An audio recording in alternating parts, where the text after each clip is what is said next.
শুভ সন্ধ্যা শুভেচ্ছা সকলকে। এই শুভ সন্ধ্যা শুভেচ্ছা জানিয়ে শুরু করলাম। আজকে সর্বপ্রথমে আমার পরিচয় জানাই।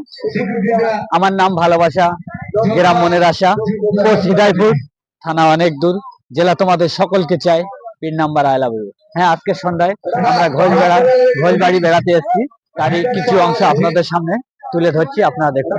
এখন শুভ সন্ধ্যায় একটি খাস খবর পড়ে শোনাচ্ছি। নমস্কার, এখনকার বিশেষ বিশেষ খবর। আকাশ সকাল 7টা নাগাদ মাঝ আকাশে একটি বিমানের সঙ্গে একটি মশার মুখোমুখি ধাক্কা লাগে। বিমানটিতে আগুন জ্বলে যায়, মশাটির কোনো ক্ষয়ক্ষতি হয়নি বলে খবর পাওয়া গেছে। বৈজ্ঞানিক পরীক্ষা মানুষের টাকের উপরে ধান চাষ করা হচ্ছে। কৃষক জানিয়েছে পরিমাণ কমে যাওয়ায় এই অনুভব চালু করা হয়েছে বলে কৃষিমন্ত্রী ঝাড়ুর দাসে খবর জানিয়েছে। বিখ্যাত বক্সার মিস্টার শক্তিবান পৃথিবীকে ঘুষি মেরে বঙ্গোপসাগরে ফেলে দেবেন বলে হুমকি দিয়েছে। এই খবর জানা সূত্রে পৃথিবী ঠক ঠক করে কাঁপছে। তাই পৃথিবীর প্রধানমন্ত্রী মিস্টার পাঁচরাজ সিং পৃথিবীকে পাঁজা বেঁধে ধরে দিয়েছে।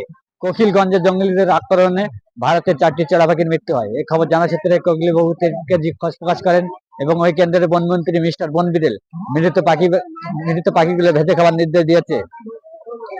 দাসপাড়া রেমনি কলাগাছের গোলাদড়ি থেকে কলাগাছের বেগুলো থেকে পড়ে গিয়ে তার মাজার হাড় ভেঙে যায়। তাকে আপাতত বসিরহাট মহকুমার হাসপাতালে ভর্তি করা হয়েছে। বসিরহাটের বড় ডাক্তার ফালতুকের জানিয়েছে একে ইচ্ছামতি চড়ে পুঁতে ফেলা হোক, যতক্ষণ ওর হাড় থেকে মাংস আলাদা না হবে ততক্ষণ কোনো চিকিৎসা করা হবে না বলে বসিরহাটের বড় ডাক্তার ফালতুকের জানিয়েছে। বাংলাদেশে এক শালের কামড়ে এক বেগুনের মৃত্যু হয়। শালটিকে ধরে আপাতত মুরগির ঘরে আটক করে রাখা হয়েছে। আগামীকাল বাংলাদেশের হাইকোর্টে তার বিচার